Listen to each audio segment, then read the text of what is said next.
Hi y'all, this is Grace from Gracie in the Studio, and I'm so excited to share one of my all-time favorite Tombow products with you, the dual brush pens. So if you have not heard about the dual brush pens, or you've heard about them but you haven't gotten a chance to use them, we're going to be going through all of the basics today, starting with all about the pen itself. So they're a water-based marker. They have water-based ink. They have a flexible brush tip and a bullet tip. So both of these tips are great for different things.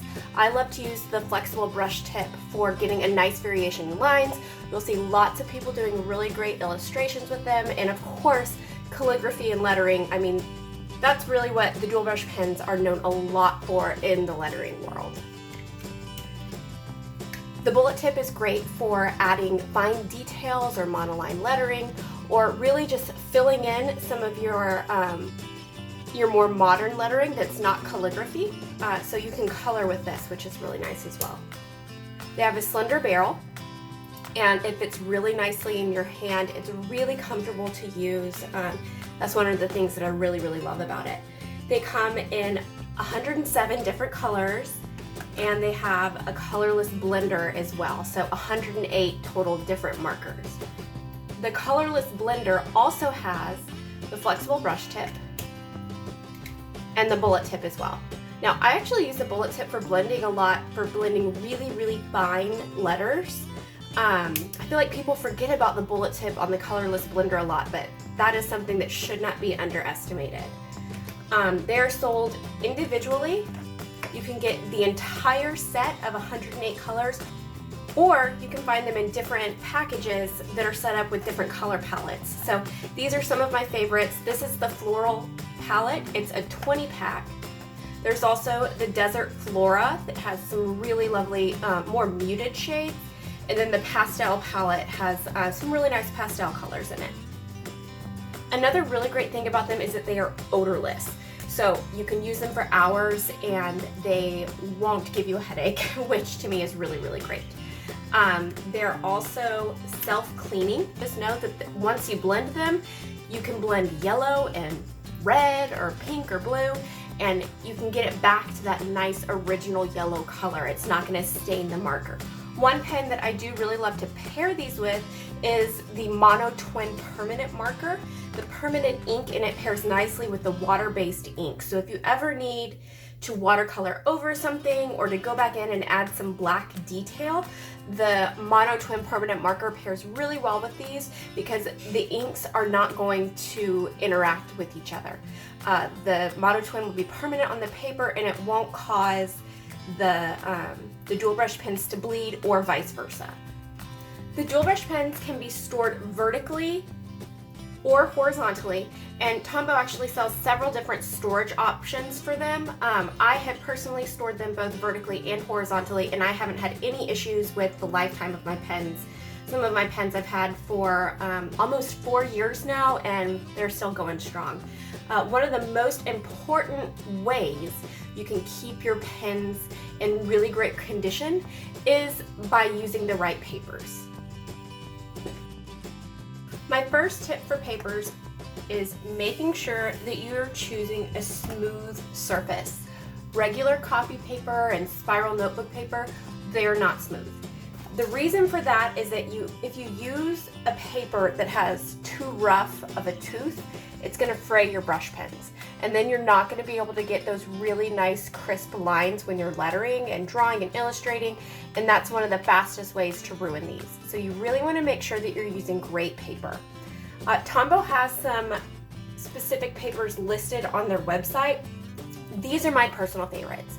When you're choosing paper, you always want to test your products and try them out, because my favorite may not necessarily be your favorite. These happen to be my favorites for working with dual brush pens.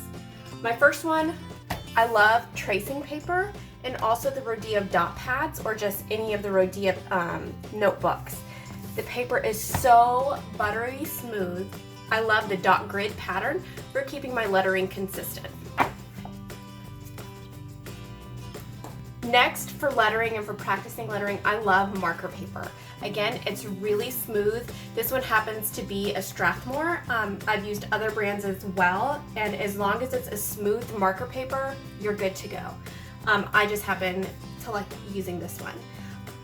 It's a little bit more of a heavy weight, so you can actually get a little bit more of a blend going on these, which, you know, is half the fun of dual brush pens, is being able to blend.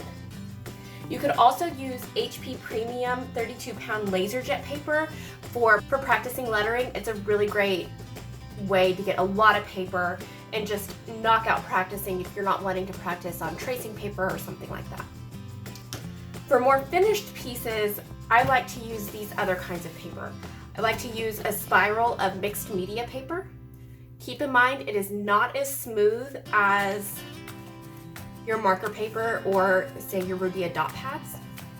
So it will wear your pens a little bit more, but as long as it's a smooth mixed media paper, your pens will still last you for a really long time. I would say 80% of the work I do is going to be on mixed media paper or in another dot grid journal, and my markers have lasted me a really, really long time. So mixed media paper. You could also use vellum. Again, less on the blending for vellum, but it's good for just practicing lettering and calligraphy. This is just a smooth Bristol paper that I have that I like. Again, it's a thicker, heavier weight. It can handle more blending, and you'll just want to test whatever papers you get to make sure that you like the way that they're blending, the way the markers are interacting with the paper, and everything like that. And finally, my dot grid notebook. This happens to be an Archer and Olive. I've had other ones that are smooth. This is just my absolute favorite. The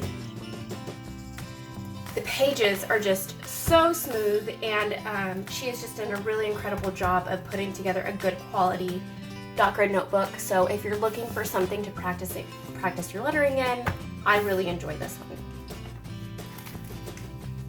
So without further ado, let's get to the different things that these dual brush pens can do. First and foremost, dual brush pens are so much fun for lettering and for blending. To create this piece, I actually went through and blended all of these different blues using the colorless blender. So there are several different ways to blend. That's just one of the outcomes that you can get. You can also just have fun in your bullet journal with dual brush pens. This is one of my favorite pages that I've made, and I just put down all of the black ink in a stamp, let it dry, and colored over it with the dual brush pen. This is the retro 10-pack colors that I used, and I really love how it turned out, and it's one of my most popular pieces. So easy, so simple, and so much fun. Another way to blend with the dual brush pens is using water. Because they're water-based, you can create really lovely watercolor blends. So for these pieces, there's actually a blog post on the Tombow USA blog that goes through exactly how to get this technique. But just know you can blend those colors with a water brush or a paintbrush just by diluting the color a little bit and letting the ink blend. Some more examples of watercolor.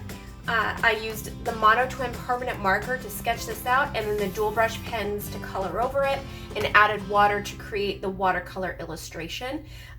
So again, dual brush pens, great for lettering, also great for illustrating. And again, a similar technique and also a blog post on the Tombow USA website is how to create these stress-free flowers using your dual brush pens. Again, I laid the color down and then diluted it with water, and you get these really, really lovely watercolor blends using markers.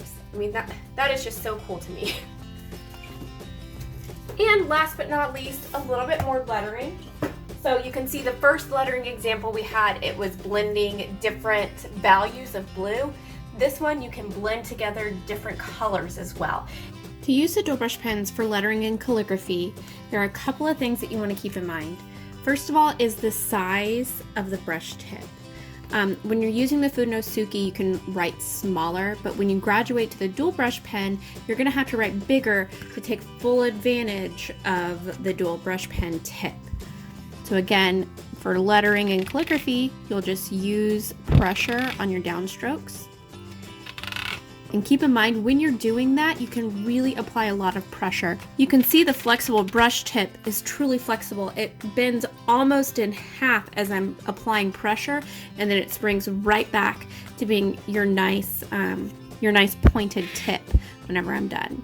For the upstrokes, again, they're gonna be thicker than they would for the smaller tip, but with the dual brush pens, it's really going to be nice and proportionate to the thick downstrokes and the thin upstrokes.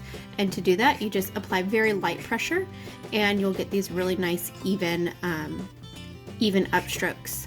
Now, pen position is going to be really important as well. You want to hold the brush pen further back than you would a regular pen, and make sure that you're holding the barrel right here in the crook of your hand. And that's going to help you to keep the brush pen at a 45-degree angle, and that really helps to extend the life of your flexible brush tip as well. To connect the two, you have your thick downstrokes and your thin upstrokes. Now, don't be afraid to rotate the pen. It just helps to have even wear all the way around your brush tip. Another way to letter using the dual brush pens is to use the bullet tip side. And this will just allow you to either add a shadow to the lettering that's there, add some fun patterns if you had a different color, or even monoline lettering.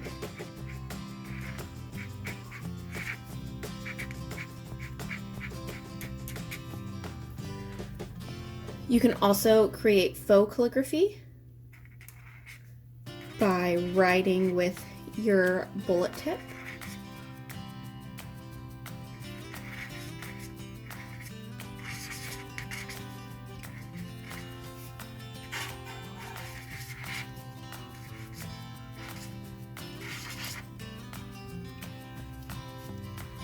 And to do that, you would just write your word and then come back and thicken the downstrokes.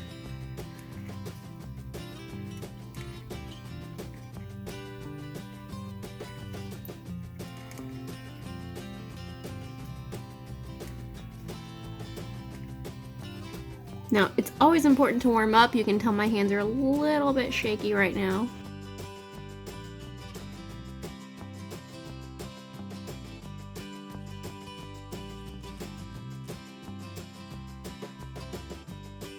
So some great drills to do are just going to be your downstrokes and your upstrokes, or connecting them. And that's going to be a great way to warm up your hands as well. I also just like to write the alphabet. Again, you're going to need a lot of space because you're writing bigger.